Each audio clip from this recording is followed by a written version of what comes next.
Session resumed. Majority Leader. Mr. Speaker, I move to take up additional reference of business. The Secretary General is directed to read the additional reference of business. Additional reference of business, verified complaints for impeachment.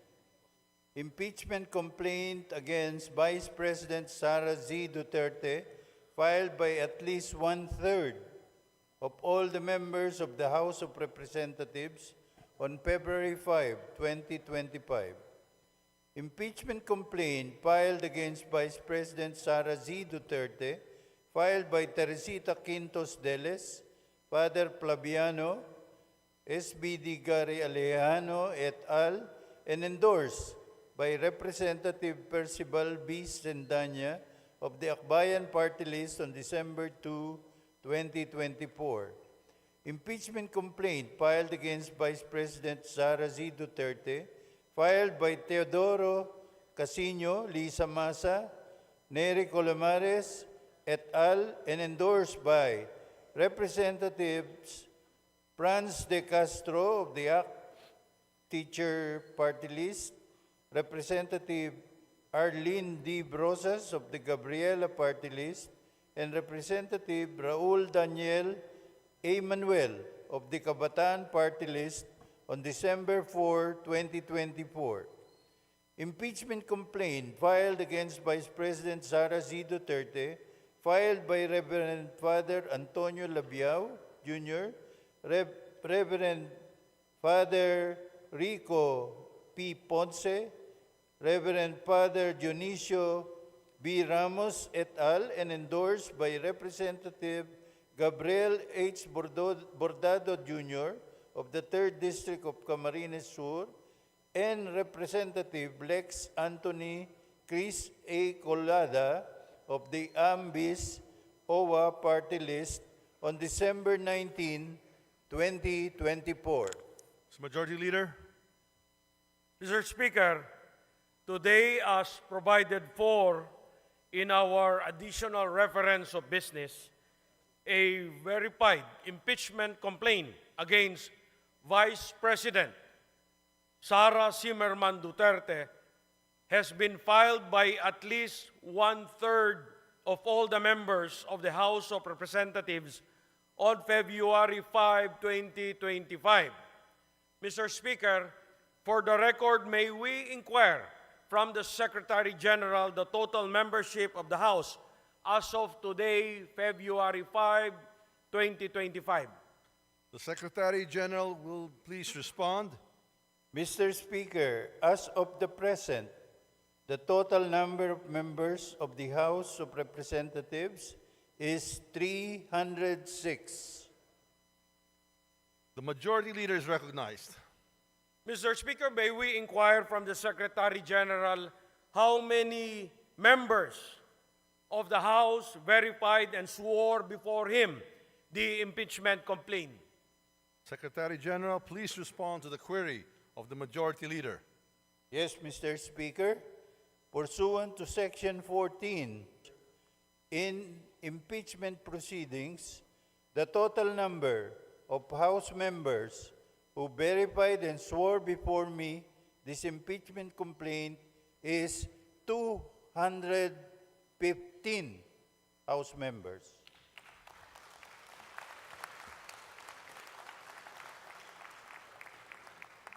The Majority Leader is recognized. Mr. Speaker, may we know what is 1/3 of the total number of the members of the House?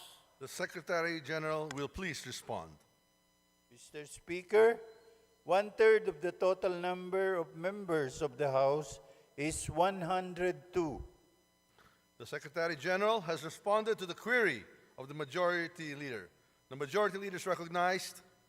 Mr. Speaker, for the record, in consonance with the Constitution on Article 11 on accountability of public officers, particularly Section 3, Paragraph 4, and pursuant to Section 14, Rule 4 of the Rules of Procedure in impeachment proceedings, which provides as follows.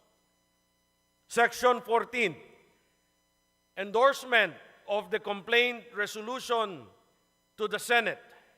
A verified complaint resolution of impeachment filed by at least 1/3 of all the members of the House shall constitute the articles of impeachment. And in this case, the verified complaint resolution shall be endorsed to the Senate in the same manner as an approved bill of the House. Considering that the Secretary General has certified that at least 215 members of the House of Representatives have verified and swore before him the said impeachment complaint against Vice President Sara Duterte, and consistent with our rules, I move that the Secretary General be directed immediately to endorse the same to the Senate.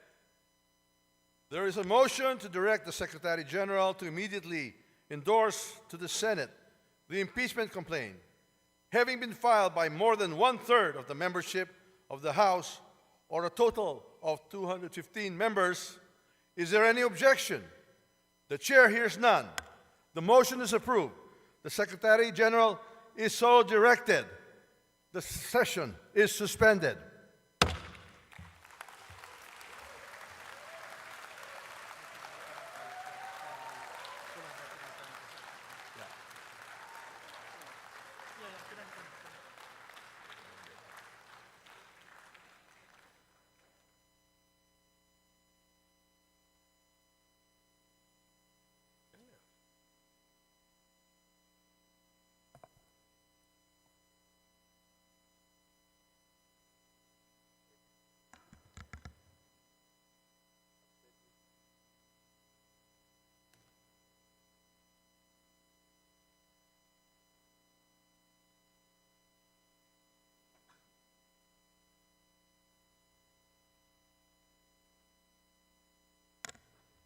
The session is resumed. The Majority Leader is recognized. Mr. Speaker, in accordance with Section 16, Rule 6 of the Rules of Procedure in impeachment proceedings, I move to elect the following members of the House of Representatives as prosecutors in the trial on the impeachment complaint filed against Vice President Sara Duterte. Representative Jervil Jinky Beatrix Luistro. Representative Romeo M. Acop. Representative Ramon Rodrigo Gutierrez. Representative Joel R. Chua. Representative Raul Angelo Gil Bongalon.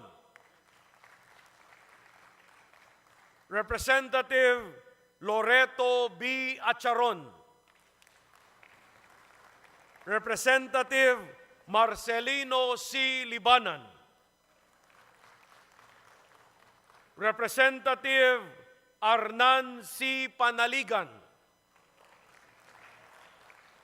Representative Isabel Maria Zamora. Representative Lawrence R. Defensor. And Representative Jonathan Keith T. Flores. I so move, Mr. Speaker. There is a motion to elect the aforementioned members as prosecutors in the trial of the impeachment complaint against Vice President Sara Z. Duterte. Is there any objection? The chair hears none. The motion is approved.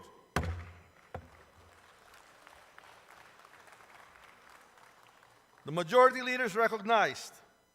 Mr. Speaker, in the additional reference of business earlier read by the Secretary General, there are 3 other impeachment complaints filed against Vice President Sara C. Duterte. These are the impeachment complaint filed by Teresita Quintos Deles, Father Flaviano Villanueva, Gary Alejano et al. And endorsed by Representative Percival Sedanya of Akbayan Party List on December 2, 2024. Next is an impeachment complaint filed by Teodoro Casino, Lisa Masa, Nery Colmenares et al. And endorsed by Representative Franz L. Castro of ACT Teachers Party List, Representative Arlene Brosas of Gabriela Party List, and Representative Raul Daniel Manuel of Kabataan Party List on December 4, 2024. And the last one, Mr. Speaker, the third one, impeachment complaint filed by Reverend Father Antonio Labiao Jr., Reverend Father Rico Ponce, Reverend Father Dionisio Ramos et al., and endorsed by Representative Gabriel Bordado Jr. of the 3rd District of Camarines Sur, and Representative Lex Anthony Chris Colada of Aambis OWA Party List on December 19, 2024. Pursuant to our rules of procedure in the impeachment proceedings, considering that the plenary has already transmitted to the Senate the impeachment complaint filed by 215 members on February 5, 2025, that is today, I move that the 3 other impeachment complaints filed on December 2, 2024, December 4, 2024, and December 19, 2024, be transmitted to the archives. I so move, Mr. Speaker. There is a motion to transmit to the archives the aforementioned 3 impeachment complaints filed last December 2, 4, and 19, 2024. Is there any objection? The chair hears none. The motion is approved. These impeachment complaints are transmitted to the archives. Mr. Speaker, I move to suspend session for a few minutes. Session suspended.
Session resumed.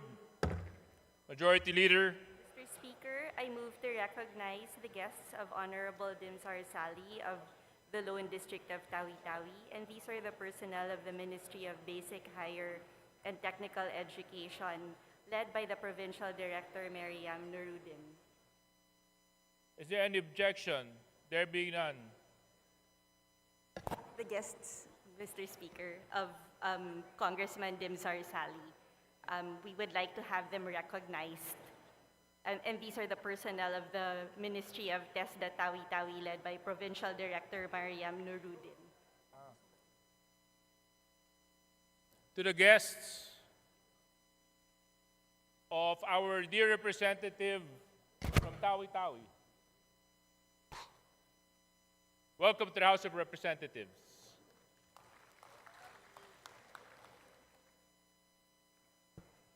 Majority Leader.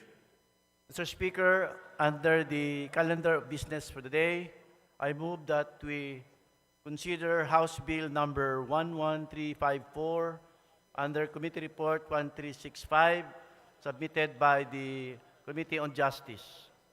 And for this purpose, may I request that the Office of the Secretary General be requested to read the title of the bill. Is there any objection? The chair hears none. The Secretary General is hereby directed to read the title of the said bill. House Bill number 11354, an act creating 2 additional branches of the Regional Trial Court and 5 additional branches of the Municipal Trial Court in cities in the 9th Judicial Region to be stationed in the province of Zamboanga del Norte and appropriating funds therefore, amending for the purpose sections 14J and 29 of Batas Pambansa Bilang 129, otherwise known as the Judiciary Organization Act of 1980 as amended. Majority Leader. Mr. Speaker, I move that we recognize the Honorable Juliet Maridilion Ferrer, the Committee Chair of the Committee on Justice, to begin sponsorship of the measure. The Honorable Congresswoman Juliet Ferrer, you are recognized for your sponsorship. You may proceed. Thank you, Mr. Speaker. Mr. Speaker, my dear colleagues, it is an honor to sponsor House Bill number 11354, contained in Committee Report number 1365, creating 2 additional branches of the Regional Trial Court and 5 additional branches of the Municipal Trial Court in cities in the 9th Judicial Region to be stationed in the province of Zamboanga del Norte, and appropriating funds therefore, amending for the purpose sections 14(1) and 29 of Batas Pambansa 129, otherwise known as the Judiciary Reorganization Act of 1980 as amended, as principally authored by Representative Glona S. Labad-Labad. Mr. Speaker, I move that the explanatory note of House Bill number 11354 be adopted as a sponsorship speech for the same measure. Majority Leader. Mr. Speaker, there being no interpolator on the said measure, I move that we terminate the period of sponsorship. There being no interpolators for the said House bill, there's a motion to close the period of interpolation. Any objection? There being none, motion's approved. Majority Leader. Mr. Speaker, I move that we open the period of amendments. There's a motion to open the period of amendments. Any objection? Chair hears none. Motion's approved. Majority Leader. Mr. Speaker, there being no committee nor individual amendment, I move that we close the period of amendment. There's a motion to close the period of amendments, there being no committee or individual proposed amendments. Any objection? The chair hears none. Motion's approved. Majority Leader. Mr. Speaker, I move that we vote on second reading House Bill number 11354. I so move, Mr. Speaker. There's a motion that we vote on second reading House Bill 11354. All those who are in favor, please say aye. Aye. All those who are against, please say nay. The ayes have it. House Bill 11354 is hereby approved in second reading. Congratulations. Majority Leader. Mr. Speaker, we'd like to recognize in the meantime the guests of Honorable Attorney Jervil Jinky Beatrix R. Luistro from the Municipality of Lobo. These are Vice Mayor Angelito H. Abiera, Jordan Rojero, Edwin Macalalad, Dennis Magnaye, Ariel Camo, Christian Lumanglas, Jerwin Balmes, Albert De Chavez, Marvin J. Abdon, Maria Lieca Alcantara, Noel De Chavez, Emerlon Menes, Jomer Ramirez, Ronald Marsigan, Jose Delica, Mike Ledesma, Jeffrey Anuran, Jeremy Ilagan, Carl Vincent Castillo, Ralphie Ilagan, Gilbert Garzon, Jason Lester Castillo, Jake Paglikawan, Eddie Safrudin, Reynaldo Guno Jr., Remy Ilagan Nuestro, Marlon Anyayahan, Morlon Campang, Leo Cerezo, John Mariel Cerezo, Florentino Di Maano, Ricky Baxa, Aneline Abol, Fernando Abol, Arias Balmes,